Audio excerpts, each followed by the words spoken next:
Harka fuunee akkam jirtan daawwattoota keenya kun qophii addaa dhimma kunuunsaa fi eegumsa arba baabbilee irratti xiyyeeffachuudhaan isiniif qopheessinedha. Amma kan argamnu dahoo arba baabbileeti.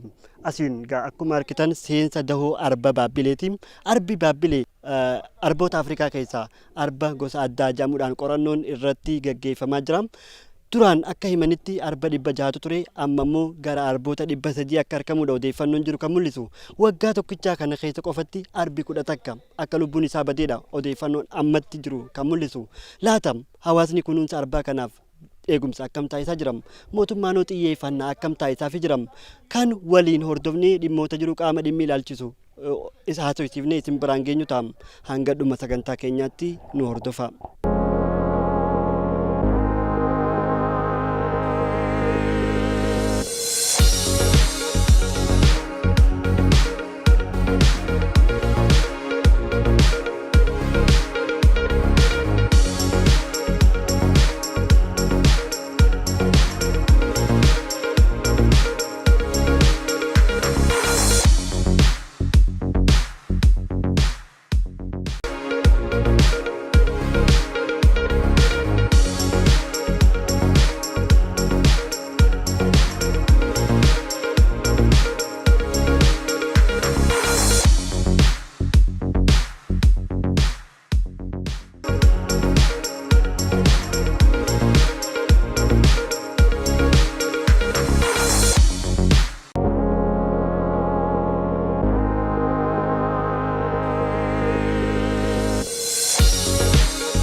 Haalam jiruu fi jireenya hawaasummaa isaatiin akkasumas dandeettii waa ilaalee hubachuutiin bineensota uumamni qaree keessaa isa tokko jedhamee yaadama. Arbi bineensota lafarra jiraatan keessaa qaamaan isa guddaadha. Haa ta'u malee sanyiin arbaa garaagaraa yeroo ammaatti suutuma dhabamaa akka jiran qorannooleen roga kanaan gaggeeffaman ni mul'isu. Sanyiilee arbaa addunyaa irratti argaman keessaa arbi Afrikaa gurra guddaa qabaachuudhaan beekama.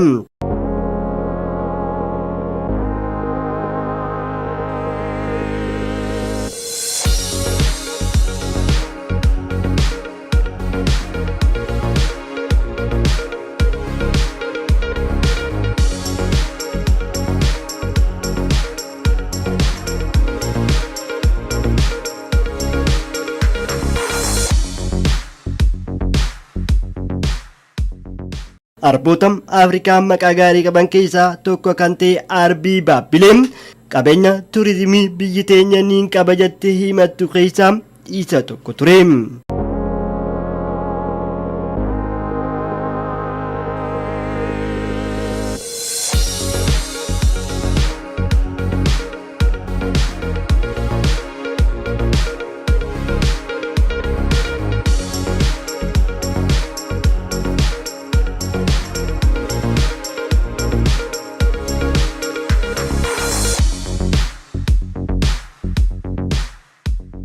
Yeroo ammaatti garuu sababa qubsuma seeraan alaatii fi lafa babal'ifannaa naannawa dahoo arbaa kanatti gaggeeffamaa jiruun jiruu fi jireenyi arba baabbilee kun yaaddoo ta'eeti jira. Dhabamaa deemte jechuun namuu lafa saaminaan itti deeme mootummaan haala mootummaa kana laalaniiti namuu itti deeme dhabamaa deemaa jirti jechuun yeroo amma keessa jiru kana jechuun. Kanaaf birmachuu guddoo barbaada jechuun dahoon arba baabbilee. Akka waajjira dahoo arba baabbileetiin deegarsa hanga taayitaa isaanii yookiin tabaroo isaanii deegaraa jiran garuu isaan tabaroo isaaniitti haa nu deelu gayaa miti. Maaliif isaan arbi duratti gaalaas firraa ittisa, loonis firraa ittisa, namallee akkasuma firraa ittisa. Amma immoo arbi dilli isin gartan kun tola 80 oliiti boqas keessa boqotu guyyaa kanaa kun jechuudha. Garee lama ta'u guruubii lama ta'u walitti dhufte.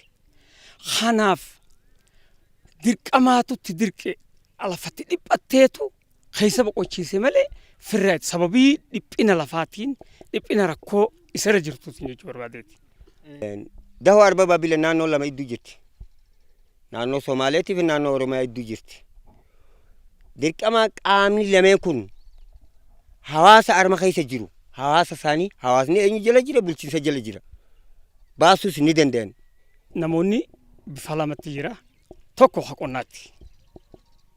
Tokko haqubsumaatti. Haqubsumaa kunillee bifa lama keessaa qaba.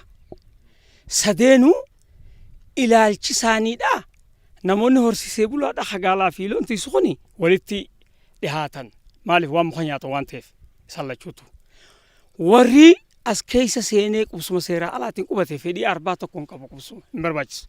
Maaliif lafa inni silaa keessatti boqotee keessa oolee bulee akkuma namaatti akkuma amma satirii uffata qabnutti inninis uffanni isaa muka jechuudha. Muka.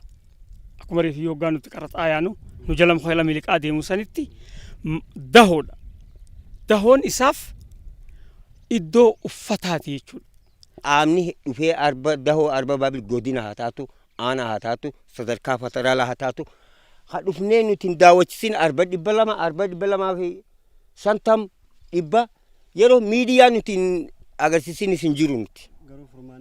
Furmaanni ila hanga ammaa dilasan ati bara 2013 tarkaanfii xiqqoo ni fudhatame. Eegasi booda haala biyyaatiin ammaas wanti san heekate jechuudha bakkuma deebite jechuudha. Arbi baabbileen xiyyeeffannaa isaa malu waan hin argatiniif dahoo isaa keessaa bahuudhaan namoota naannoo isaan qubatanii jiraatanii waliin walitti bu'aa jira. Inumaatum akka odeeffannoon waajjira dahoo arba baabbilee irraa harkannee mul'isutti yoo ta'e waggaa kana qofa keessatti arbi 10 takka ajjeefamee namootni 4 arbaan ajjeefamanii jiran. Arba maqaa saayinsiitiin Loxodonta africana ornensis jedhamu dabalatee hoosistoota shanyii 31 shimbirroota shanyii 225 oliitu dahoo kana keessatti galmaa'anii argamu. Arbi kanaan dura yeroo hundaa'u lafa bal'aa irratti hundaa'ee ture. Faafaan irraa kaasee haqa gaara mul'ata adeemaa ture. Yeroo san qo'annoon yeroo san qo'annoodhaan gara arba 600 lakkaa'ame jechuudha yeroo san. Amma garuu ardha yoo laalte gadi bu'ee gara arba 300 qofaatu hafe. Kun maaliif garam deemaa jira?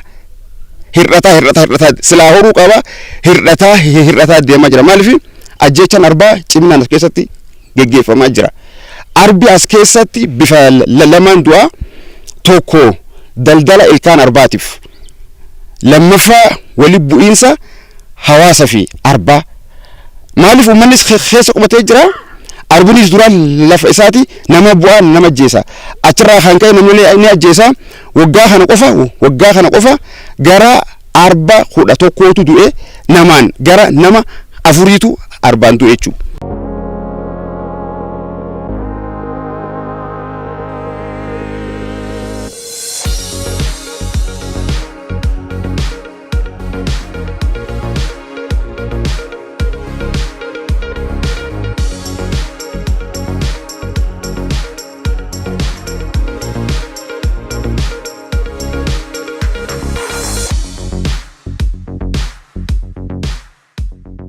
Numa waan uumamaatti ifoora malee irrachaa jira.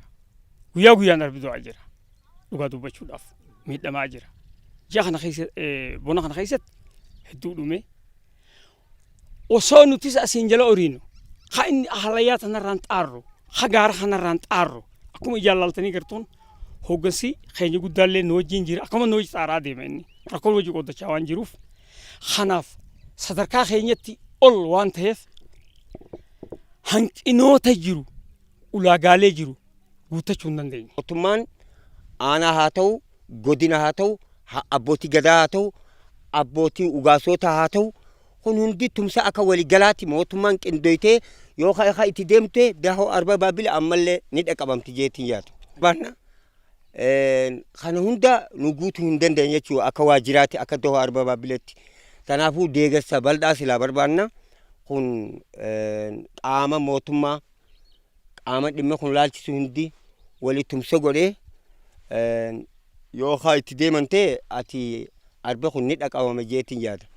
Hooggansi cufti dura if laaluu qaba waan kana akka hayyuu tokkootti afeerraan kan koo hooggansi jalarraa hanga gubbaatti baatiriitti deebisuu qaba. Ifuma maaliif akka hoogganaan keenya kan hojii dhaabbatetti yaadaan hojii jiraachuu qabu duraati. Wanni isaan godhuu qaban arbi asirraa deemamu hin deemu arbi. Dhugaa dubbachuudhaaf. Qaamni sadarkaan jiru mootummaadha. Dursa xiyyeeffannoo boqota arbaatiif kennee qabeenya kana lamaan mataa adda oofuu.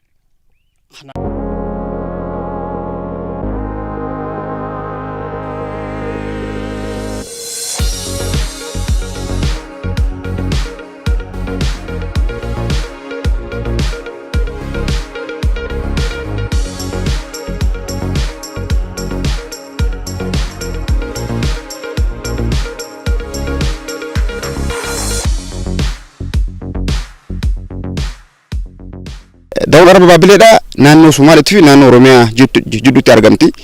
Arbi asirraa beellee gara naannoo Hararillee ol ba'ee hin deebi'a jechuudha. Naannoo sadii kana keessa deema jechuudha.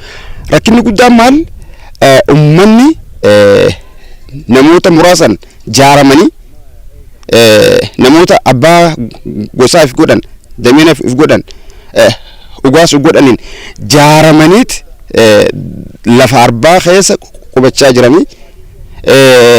Wanti kun ta'eefi olaantummaan seera biyya keenya suuta gadi bu'aa deemee ture waan ta'eef carraa kana akka gaariin laalanii namoonni dawoo arbaa keessa qubachaa jiran saamiinsa lafaatu jira karaa lallachuutu jechuudha. Uummanni eessa dhufee as keessa qubatee jira. Kun jaarsoo dhufee kun gaara mul'ataa gad dhufee kun dirree dawarraa dhufee adaree gursum calanqoo fiiq al Itoophiyaa oboshaa burqaa bombee bakka hedduurraa dhufeet bitaa mirgaan saamiinsa lafaatiif keessa qubate. Wanti kun amma humna dawoo arbaa irraa ol ta'aa deemee jechuudha. Uummanni keessa qubate kuni baay'inaan uummata qarshii qabu, uummata lafa bitachaa jiru. As keessa qubatan jechuun manca'iinsa bosona gaggeessaa jiru. Lafa silaa duraan arbi keessa galu bosona arbi dheedu gara qonnaa jijjiiraa jiran arba ajjeesaniit ilkaan arballee gurgurachaa jiru. Uummanni waan keessa qubateef arbaa fi uummanni waliin bu'aa jira. Arbi lafa isaati nama ajjeesuu eegalee jira. As keessatti namni arba ajjeesaa jira. Bitaa mirgaan wal fixaa jira.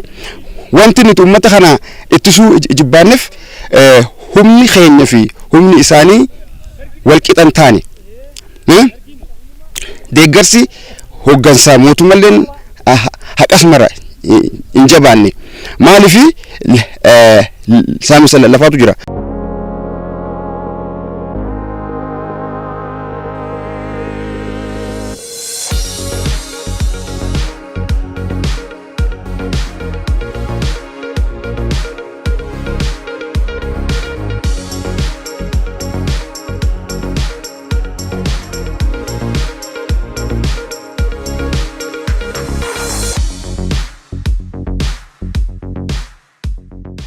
Haqa mootummaan jijjiiramaa kun dhufe hojii babal'aa gaggeeffame. Hubannoo cimsuu irratti, sammuu hawaasaa jijjiiruu irratti, sammuu hooggansaa araddarraa kaasee haqa federaalaa hooggansa araddaaleedha, hooggansa aanaadha, hooggansa godinaa, hooggansa federaalaa irra jiru hunda waliif finnee magaalaa gurguddoo magaalaa Jijjigaa irratti, magaalaa Dirreedawaa irratti, magaalaa Harar irratti, magaalaa Aanoleedha, magaalaa Baabbileedha, magaalaa Dhandhamaadha, magaalaa Mayyuu Mulluqee, magaalaa Giraawaa, magaalaa hunda irratti hojii hubannoo cimsuu irratti babal'inaan hawaasa waliin marii gaggeessinee turre. Miti mootummaa UNDP JF jedhamu nu deeggaraadha.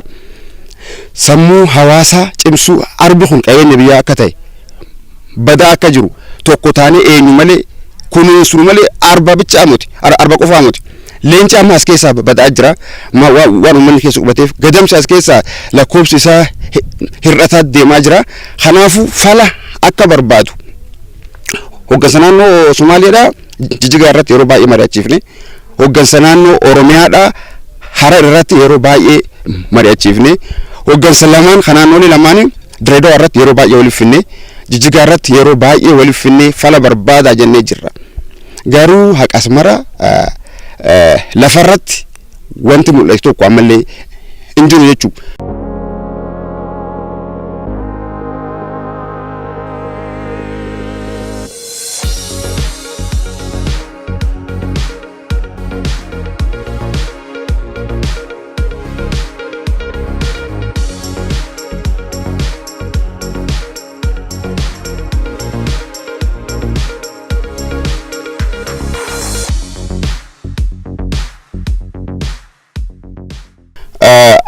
Akka jedhame bara 2013 ummanni as keessa qubate ummata bakka biraatti lafa qabu persentiin 95 namoota lafa qaban bakka adda bakka fagoo irraa dhufanii lafa as keessa qarshiidhaan bitaa lafa qotaa jiran ummanni kun gara araddaa isaanii akka kabajaan deebu marii gaggeeffame irra walii galame erer qulqulleessuudhaaf gara hojii seenamee ture haa ta'u malee manni guddaan ka'ee ture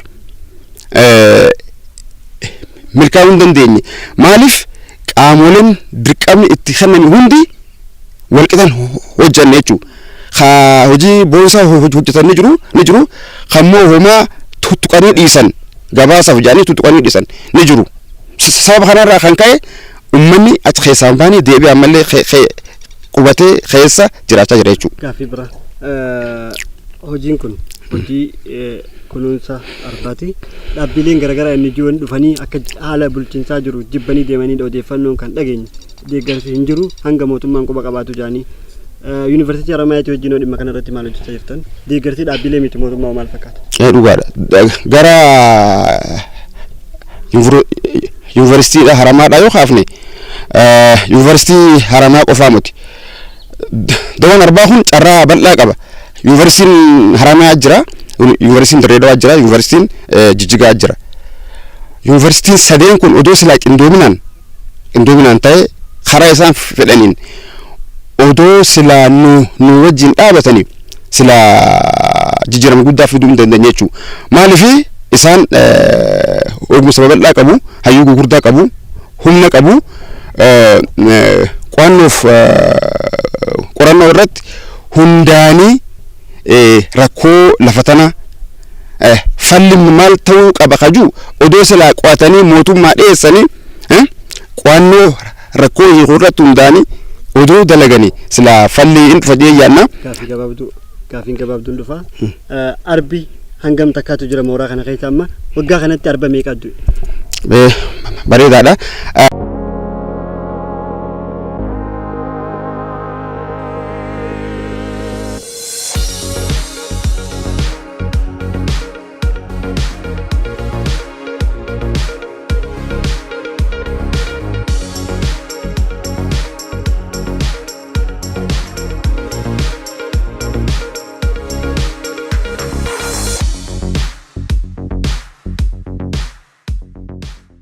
Qabeenyi kun qabeenya biyya keenyati qabeenya ummata Itoophiyaa hundaati hamba addunyaati qabeenya ummata Oromooti qabeenya ummata Somaaliiti qabeenya ummata Itoophiyaa hunda akka naannoo Oromiyaatti yoo kaafne waajirri aadaaf turizimii Oromiyaadha arba nan qaba jedhee yoo beessuu barbaade arba Harargee bahaa jiru malee arba biraan qabu akka naannoo Oromiyaatti akka naannoo Somaaliitti illee Somaaliis naannoo Somaaliidha naannoon aadaaf turizimii Somaaliidha naannoo kiyya keessa arbi injira yoo jee arba as jiru ara godina Afaan keessa jiru malee arba biraan qaban kanaafu namu amma yeroo baay'ee izii ilaaltu namu nutti dhiisee jira akka gartee qabeenyi kun nu bichaa ilaalu akka waajjira arbaa qofa ilaalu nutti dhiisanii turan amma garuu wanti fooyyanii jira haa ta'u malee ammallee tokko taanee saamiinsa lafaa keessaa baanee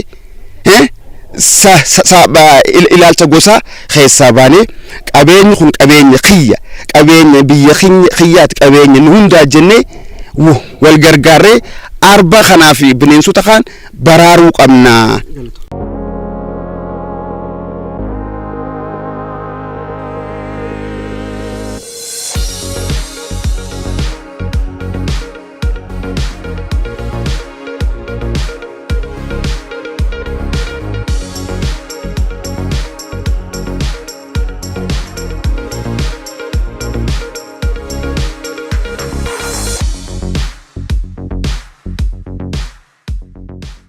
rakkoo siyaasaa fi qubsumti seeraan alaa naannawa dahoo arbaa kanatti mul'atu namootni dahoo arbaa mancaasanii akka keessa jiraataniif sababam ta'ee jira.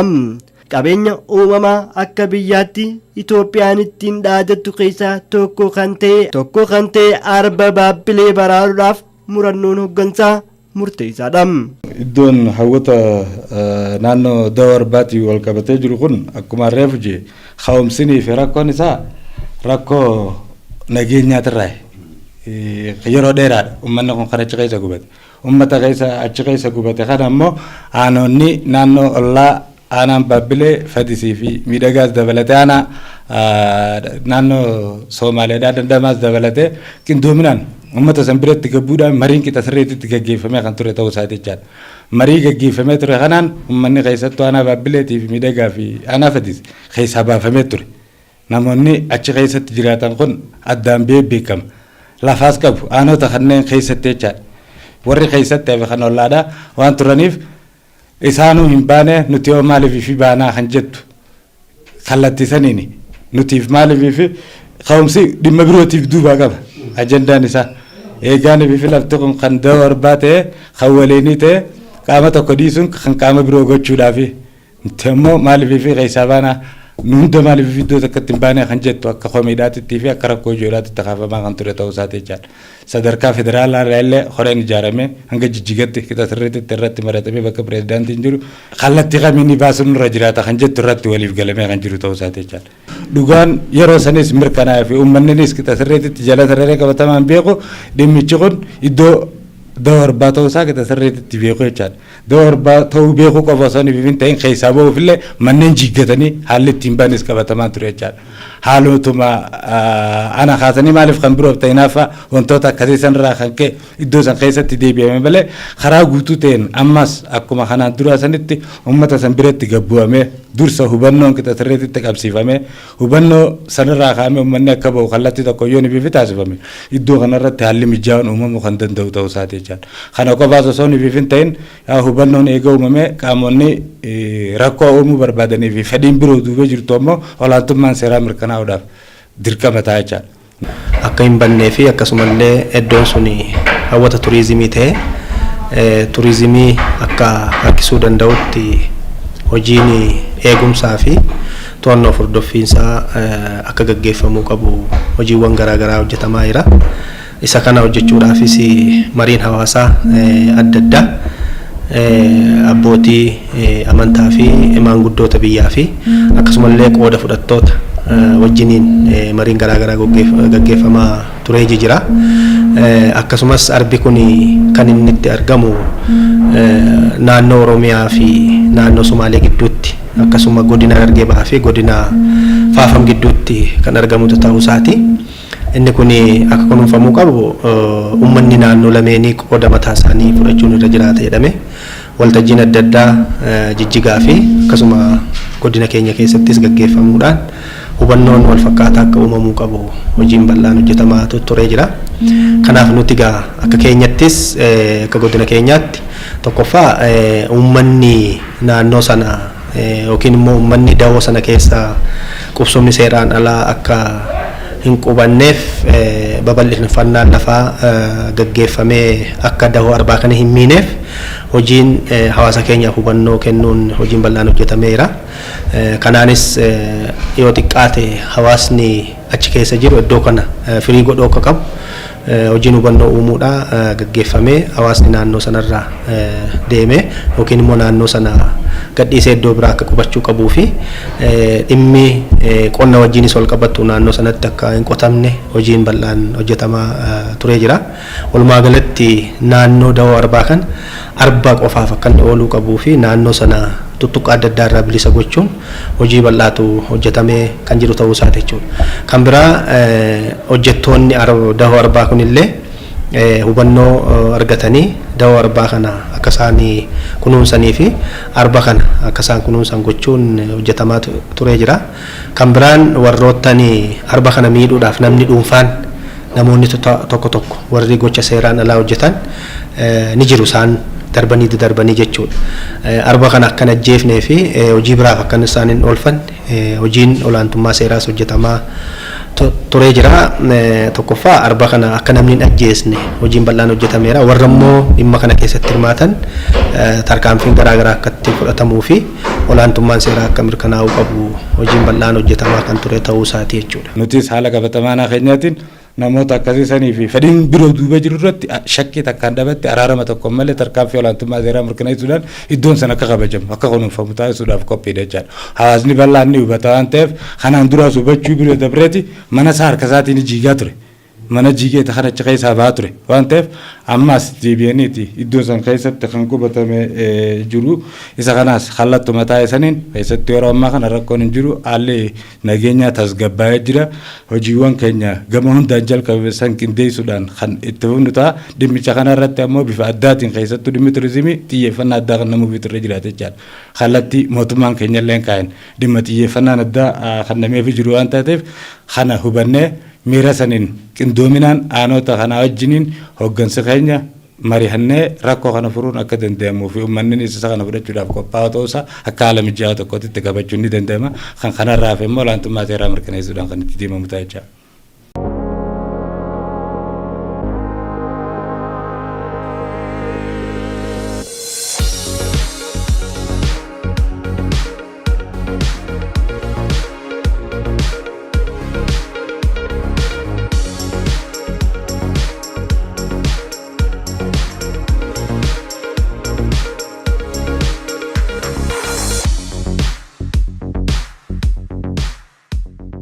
Kunuunsi arbaa kun akka godhamuu qabu waltajjiin naannolee lamaanii kan kabajamoo muummicha ministeeraa duraanii obbo Hayilemaariyaam Dassaaleny gaggeeffamu isa sana hojii wal qabatee hojiin hubannoo uumu qaamolee adda addaatiif qaamolee nageenyaatiif qaamolee mootummaatiif hojjettoota dawoo arbaa kana keessa hojjetanii hundaafis yuunivarsiitiilee adda addaa wajjiniin waltajjiin garaagaraa gaggeeffameera jechuudha. Qorannoonis qoratamee irratti dhiyaatee waltajjiin kun gaggeeffamee jira. Waltajjii kana boodas jijjiiramni dhufee jira jechuudha. Jijjiiramni dhufee tokkoffaa arbi kun akka kunuunfamuu qabuu fi akkasumallee naannoon sun bilisa akka ta'uu qabu hojiin hojjetamee jira jechuudha. Ammas inni kun quubsaadha jechuu hin dandeenyu. Komiiwwan tokko jira. Ammallee namoonni iddoon sun bishaan qaba jechuudha. Bishaan qaba, jallisii qaba, qotuu barbaaduun hin jira. Uummanni kun qotachuu barbaadu gama naannoo shaniitiinis gama keenyaatiinis namni achitti deemee qonna babal'ifachuun hin jira jechuudha.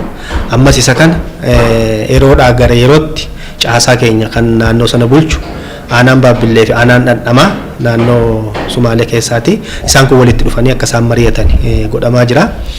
Guutuutti hafeera jechuu hin dandeenyu. Jijjiiramni hanga tokkoon jira. Jijjiirama jijjiiru kanas itti fufsiisuudhaaf ammas kutannoo fi murannoodhaan hojiin hojjetamaa jira. Kana qofa miti darbees arba kana ajjeesuun hin jira jechuudha. Ajjeesuun hin jira. Isa kanarratti nutis akka bulchiinsa godinaatti hojii kana bal'inaan hojjechaa jirra. Namoota gocha akkasii raawwatan kana sirriitti tarkaanfii irratti fudhachaa jirra. Namoota immoo achi dhaqanii qotuudhaaf yaalan kana qotuudhaaf barbaadan kan akka isaan naannoo sana dhaqanii hin qonne iddoo biraa akka isaan qubachuu qabanii fi iddoo biraa akka isaan qotachuu qaban hojiiwwan adda addaa hojjetamaa kan jiru ta'uu isaati jechuudha.